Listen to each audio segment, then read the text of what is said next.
Welcome back to Rich Mind, where we dive deep into the minds of the world's most successful individuals. Today we're exploring the incredible journey of Grant Cardone, an American entrepreneur who's gone from the depths of addiction to the heights of billionaire status. And it's all thanks to one powerful principle: obsession. Today we will learn how we can use the power of obsession to change our life, to achieve everything we dream of achieving. So let's get started. Have you ever been told that you're too obsessed with something? Well, Grant Cardone is here to tell you that's exactly what you need to be. Obsessed.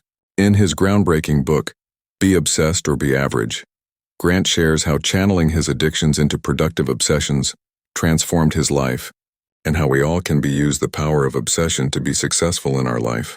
Grant Cardone, now a thriving entrepreneur, faced significant challenges in his early life. Despite being advised by many to keep his ambitions modest and attainable, this mindset led him down a path of financial ruin, homelessness, and drug addiction. Even in rehabilitation, his therapist echoed similar advice, urging him to set realistic goals and not aim too high.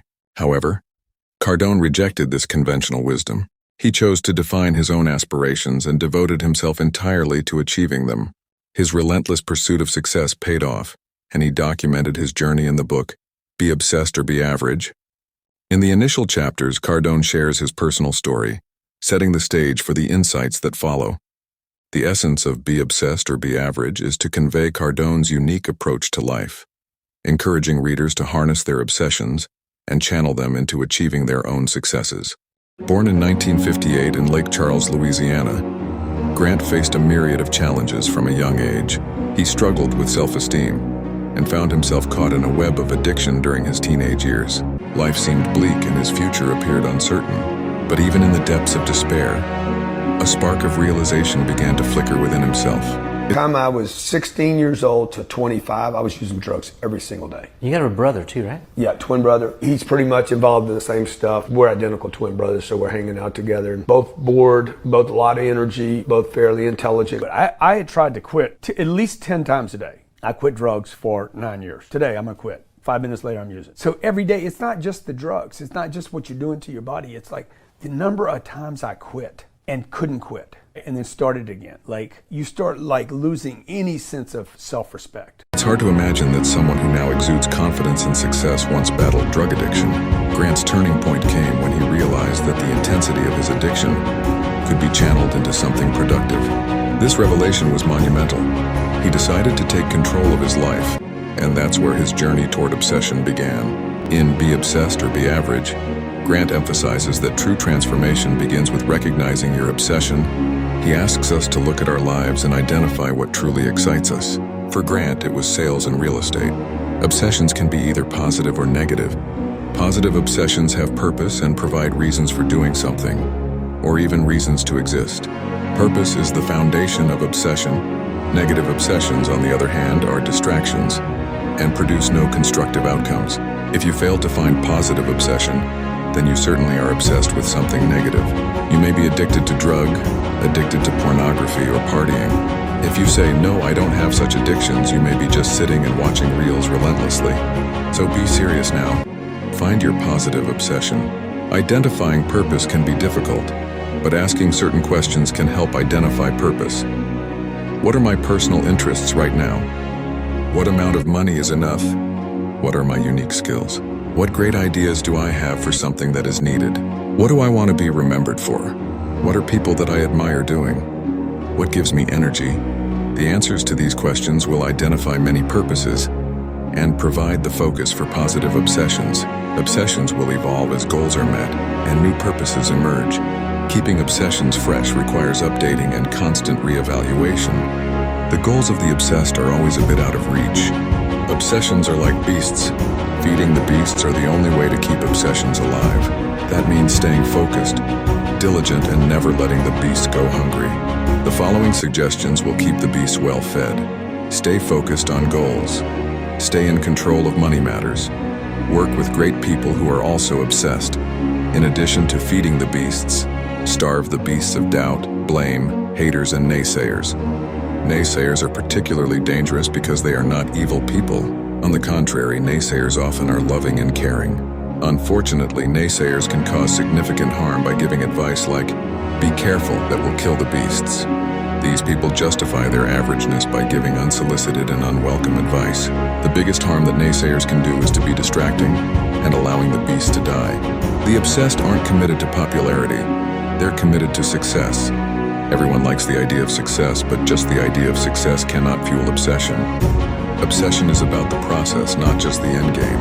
Only by being obsessed with every aspect of life and every aspect of business can one achieve true greatness. Desiring success is not enough. Being obsessed with every single step up to and including success is what's needed.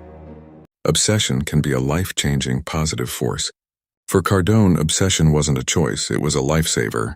When we speak of obsession, we often attribute a negative connotation to it, envisioning individuals unable to think or act beyond their fixations. However, in the realm of success and personal development, obsession shifts its guise to become a formidable ally. It is the relentless drive that wakes you up at dawn with burning ambition. It is the steadfast commitment that keeps your mind churning possibilities, long after others have surrendered to sleep. For Grant Cardone, this unwavering focus was the life jacket that rescued him from the riptide of mediocrity and set him adrift towards the shores of success. By being obsessed, you pave a pathway to success that only you can walk, adorned with the stones of relentless pursuit and bordered by the guardrails of unwavering conviction. Success is not an accident. Successful people don't just stumble upon $1 million. They aim high, far beyond their comfort zone. They don't settle for less when they know what they are capable of achieving. Only mediocre people settle with less. You can say, "Oh, I've made a few $1,000, let's buy a car and relax." That's mediocrity. Successful people doesn't stop and relax. They have high ambitions written on their notes. They look at those written words every day and work on it. The mirage of balance, often preached as the panacea for a well-rounded life, is debunked here as the very anchor that could sink ships striving for the horizon of extraordinary achievement. Cardone implores us to cast away the safety nets and accept obsession as the vessel to voyage into uncharted waters. The balanced life is mythologized as a lukewarm existence, one that people who embrace their obsessions dare to surpass, for they understand that in the currency of greatness, the average is the coin seldom spent. Grant encourages us to find that one thing that makes us feel alive, that one passion that drives us. It could be anything: writing, technology, art, or entrepreneurship. Once you identify it, nurture it with the same intensity you would have given to your previous distractions. Do not create others' idea of success.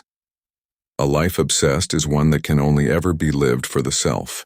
No one can be obsessed with a life that has been planned out for them by their parents, teachers, or peers. No two definitions of success are the same, and striving towards anyone else's idea of success can never truly kindle an obsession. In order to maintain obsession in the long term, a person's goals must be entirely their own. Embracing setbacks, the fuel for growth. Grant's path was not a straight line. He faced numerous challenges, from overcoming addiction to experiencing business failures. Each setback became a building block in his foundation for success. Grant famously states, "Every setback is a setup for a comeback." This mindset is crucial. Instead of viewing obstacles as roadblocks, see them as stepping stones. Each challenge teaches us something valuable that brings us closer to our goals. When faced with adversity, ask yourself, what can I learn from this? Let your failures serve as lessons rather than deterrents.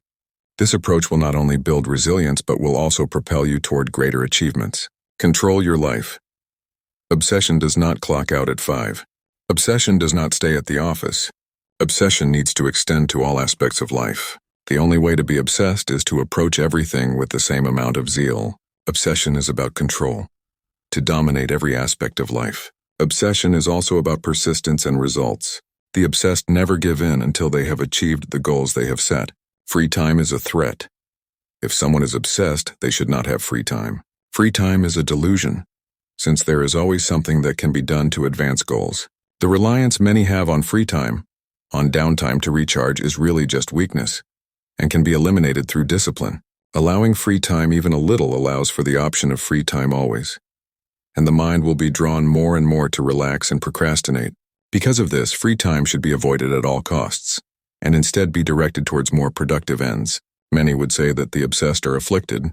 They are control freaks, type A, or neurotic. Cardone claims that such afflictions are really gifts. Being a control freak is not anything wrong, and it is good to try to control as much as you can. Only those who are in control can really get what they want out of life, rather than mitigating their neurotic nature. The obsessed embrace it. Critics are fuel. If you don't have haters, you are not obsessed. If you don't collect haters, you are doing nothing, Cardone says. He argues that critics should not deter anyone from doing what they are doing. Instead, they should look to critics as confirmation that they are doing something right. The person who never upsets anyone is the person who has never gone against cultural wisdom and will be relegated to a life of being average. Building your network. The power of community. Grant emphasizes that your environment plays a crucial role in your success. The people you choose to associate with can either lift you up or hold you back. Grant asserts, you are the average of the 5 people you spend the most time with. You need discipline and you need your family. This powerful statement underscores the importance of selecting your circle wisely. Seek out mentors, partners, and friends who inspire and challenge you to be better. Building a strong network means investing your time in relationships that encourage growth. Attend seminars, join groups, and engage with individuals who share your ambitions. Your obsession will flourish in a community that supports and uplifts you. It is important for those who are obsessed with success are surrounded by others who are the same. That is not the same as surrounded by yes men. Sycophants are not obsessed. They are simply passively trying to get ahead by agreeing with their betters. Those who really are obsessed will challenge each other and push back, thus helping each other achieve more than they would alone. Businesses should focus on hiring those who are obsessed as well, or those who show promise of being taught. Take action now. Grant teaches us the importance of taking action. It's not enough to be obsessed and knowledgeable. You must also execute. Action is the bridge between dreams and reality. So what does taking action look like? It means setting aside time daily to work on your goals, breaking them down into manageable tasks, and taking consistent steps toward achieving them. Grant encourages readers to create a daily routine that prioritizes their goals. Whether it's dedicating an hour each morning to your passion project or networking with new contacts, every action counts. So what's your obsession? Maybe it's the next big tech innovation, a creative masterpiece, or a groundbreaking business idea. Whatever it is, embrace it with the intensity Grant Cardone champions. Let's turn obsessions into achievements. As we wrap up, remember this. The path to success is not for the faint-hearted. It's for those who dare to be obsessed, to dream big, and to live life on their own terms. If you found today's video inspiring, don't forget to like, subscribe, and hit the bell icon for more insights into the minds of successful individuals. Share your thoughts and obsessions in the comments below. We'd love to hear from you. Until next time, stay obsessed, stay inspired,